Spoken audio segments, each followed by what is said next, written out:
माते भिक्षा दे। अब तो माता को तरस आ गया और माता कुटिया में भिक्षा लाने गई। रावण बड़ा विद्वान था, रावण जाति का ब्राह्मण था, विद्वान भी था। और उसने तुरंत हाथ आगे बढ़ाया और लक्ष्मण रेखा से अग्नि जलने लगी। हाथ हटा लिया, पांव आगे बढ़ाया, फिर भी अग्नि जलने लगी। पैर हटा लिया। माता भिक्षा की थाली फल फूल सजा कर लाई। लो ब्राह्मण, लो आप अपनी भूख मिटा लो, मैं 2 दिन से भूखा हूँ, ऐसे बोला। भूख मिटा लो। और रावण ने तुरंत कहा, मैं बंधी हुई भिक्षा नहीं लेता।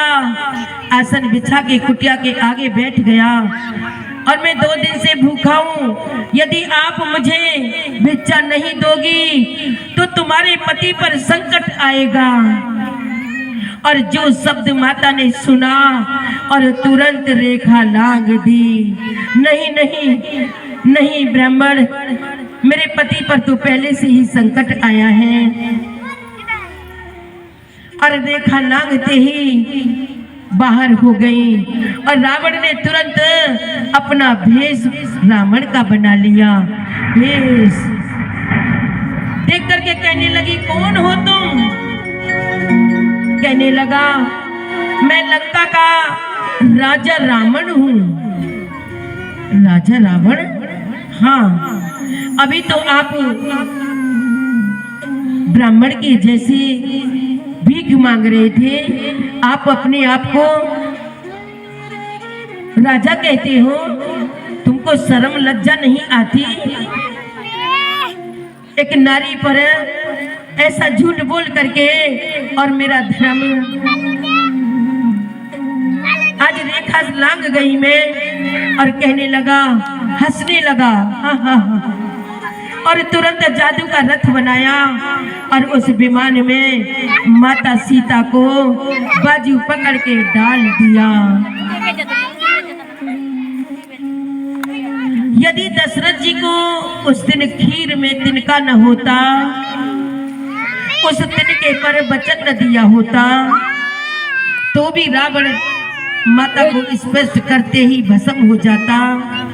लेकिन भगवान ने एक और उपाय किया था। माता का धर्म माता सीता को अग्निदेव को सौंप दिया था। लक्ष्मण को ये सब पता नहीं चले कि माँ सीता को अग्निदेव को सौंप दिया भैया ने। यदि अग्निदेव को सौंपा नहीं होता तो भी रावण स्पष्ट नहीं कर सकता। लेकिन कारण तो दो बन गए और तुरंत उसने अपना विमान उड़ा दिया।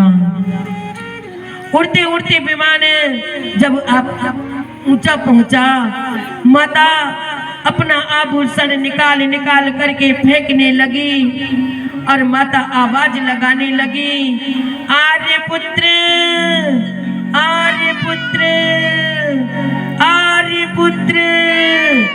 लेकिन माता का विमान कुछ दूर पहुंच चुका। गिद्धराज जटाऊ ने देखा माता को दुष्ट रावण कहाँ ले जा रहा है।